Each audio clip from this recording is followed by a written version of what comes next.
嗨，大家好，今天呢，欢迎来到麦斯音响的 YouTube Channel。那今天要跟大家介绍的是我们手边这台英国 NAD 所推出的 N10 串流扩大机。那一般我们比较少遇到所谓的扩大机，扩大机是什么东西？好像我们在用所谓的 soundbar 或者在用一些蓝牙喇叭的时候都没有扩大机的出现呢？那为什么碰到了2声道的音响就会有这个扩大机？其实，在我们的蓝牙喇叭或是电脑喇叭里面，它都有一块所谓的扩大的电路板。那扩大机这边是把这个电路板，它把它抽出来之后，然后呢，用更好的元件，然后设计成更大的功率、更好的音质。那再搭配一对好喇叭，我们就可以听到就是非常好的音乐。那我们手边这台 NAD 的 N10 这个串流扩大机还有什么特点呢？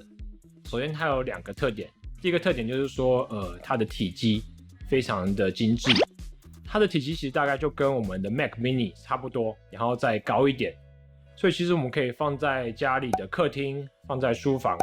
放在甚至你电脑使用的时候放在它旁边都非常的好用。那加上它是有着7寸的触控萤幕，像我们现在就可以触控它的萤幕，那可以调整音量跟暂停曲目，所以它其实算是体积上来讲，以往的音响大家给人的印象就是会觉得很多机器很大台，然后很多线又很热，那使用起来很不方便。那 N10 它算是很好摆，它操作起来也很方便。第二个就是说它整合了目前线上的各种的算是串流音乐的平台，假如说您喜欢听 Spotify、Apple Music、Tidal， 那甚至你是发烧友，你有用这个 Roon 这个软体，那 NAD N10 它也是 Roon Ready， 你们可以透过 Roon 这个软体去操作它。那它也能解码所谓的 NQA 的音档。NQA 音档简单来讲，它就是把高音质的档案那压缩成很小的容量。那它在播放的时候，必须要有支持这个 NQA 音档的设备，才能去把它解码来做还原的播放。所以其实呢，它这一台扩大机还有整合了讯源，然后 mini 的体积，那就是它还有一个很好用的操控 APP 叫做 BlueOS。那这个 APP 它可以直接操控 N10 它播放的曲目、音量，甚至如果您有买2台甚至3台 N10， 或是支援这个 BlueOS 的设备，它也能直接在它的面板上去操控整个系列的机器。那接下来就是在讲到 N10 它一个非常厉害的特点，就叫做空间校正。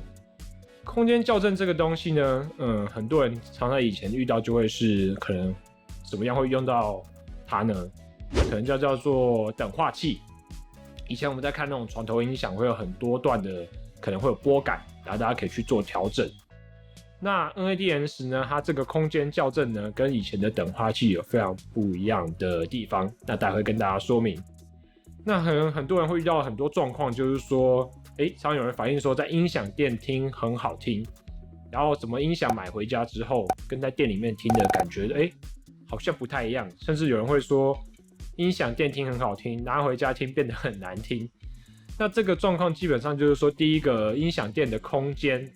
跟家里面是完全不一样的，那摆放的位置也都完全不一样。那空间其实就是像乐器，就像我们吉他的共鸣箱一样，它会影响到我们音响的声音的特性。那空间校正呢，它就是希望说去除一些空间的对声音的负面影响。然后打个比方来说好了，假如说我们在国小体育馆里面讲话，那回音很重，所以我们就会觉得说声音可能比较嘈杂混浊。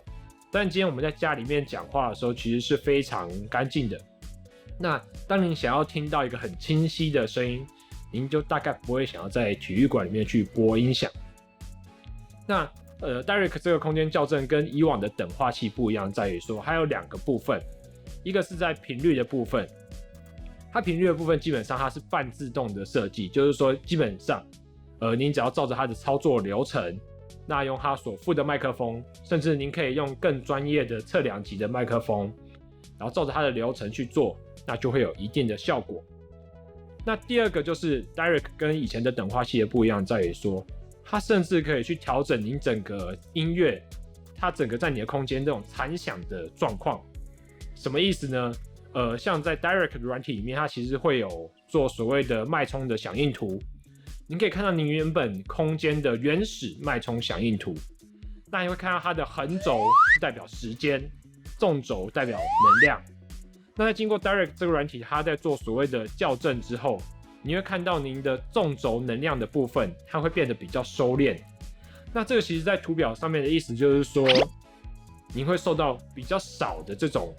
残响或者是反射音的干扰，所以在听感上，它反应的时候，你就觉得声音变得比较干净，然后呢，定位也会变得比较清晰。那再来就是说频率曲线的部分啊，这部分其实它原厂的校正完是比较应该说比较口味比较平淡、比较平衡的音色。那其实很多人他会比较不习惯。那原厂 NAD 这边它有做一个预设的叫做 Harman Curve 哈曼曲线，那它针对低音有针对一个加强，所以听起来可能会觉得比较习惯。那当然有兴趣的音响爱好者，他还是可以自己去做调整。但是一般我们会建议说，调整的时候怎么样调整会比较适合，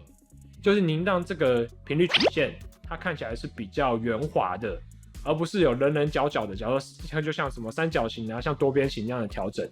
尽量圆弧的调整，那会是比较适合的。那当然，这个操作也是建议说，一般人就是其实还是给专业的店家或者是使用者去操作，会比较能够快速的达到你想要调整的音色，因为这其实需要历经一段长时间的算是训练，跟尝试，才能知道要怎么去做调整。那其实基本上 NAD-N10 它有跟以往的扩大机不一样，在于说，第一个它整合了迷你的体积，那方便的操作，那还有这个空间校正。那一台扩大机它最重要的还是在于说它的本质，它的扩大机本身的音质做得如何。那 N10 它本身是使用了这个低类的扩大机的模组，可能很多人会觉得说低类都以往的印象都觉得说音质好像不太细腻，觉得假假的。但是 N10 它这个低类扩大机的技术算是已经非常成熟，而且可以说是先进，所以其实它听起来算是自然的。那跟以往这种强调空间校正的扩大机相比，我觉得N10 本身它的扩大机的本质就做得非常不错。那再搭配这个 Direct 这个空间校正，这样搭配起来，其实听起来它就算今天不做空间校正，当然是就还不错。那做完空间校正之后，您也是会觉得它是一个自然的声音，就不会像以前很多人觉得说用完等化器或是用完空间校正之后，声音变得假假的。那这台呢非常火热的 N10 扩大机呢，它在今年的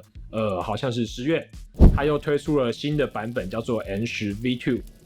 那可能很多人会说，它是不是就是改了什么东西，要想要在就是其实只是涨价的借口。那我们来看一下它做了什么改变。那一个就是说它的萤幕呢变得就是更加的清晰。那第二个就是说它附上了一个遥控器。那第三个就是说它可以支援所谓的Dolby Digital 杜比数位 5.1。那可能很多人就会疑惑说，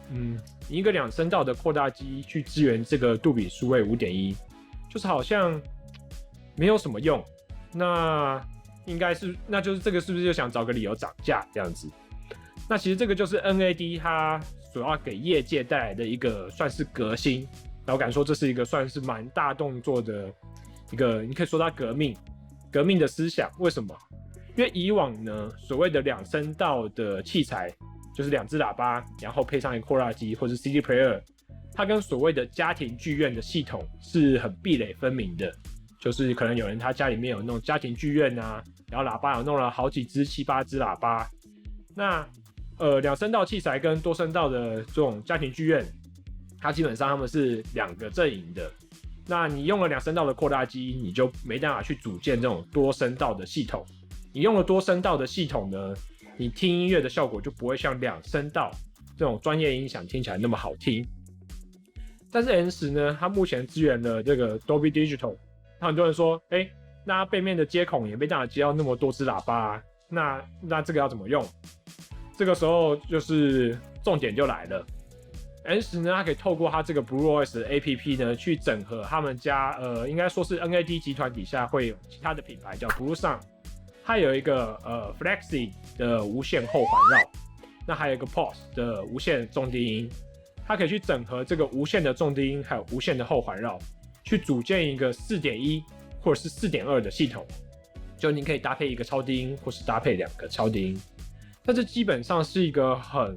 算是很创新的概念，因为以往大家觉得说，很多人会有困扰，就是说，我今天我是很喜欢听音乐没有错，但是同时我也是会看电视。现在应该很少人没有看一些 Netflix 或者是 Disney Plus。那很多人都会觉得说，我买了一套好音响，结果我只能听好音乐，但是我看电影的时候效果跟所谓的家庭剧院或是 soundbar 差距非常的大。那这时候很多人他就会选择那毕竟我看电影的时间、看电视的时间还是多，那没关系，我就买 soundbar 或是我买家庭剧院就好了。那所以在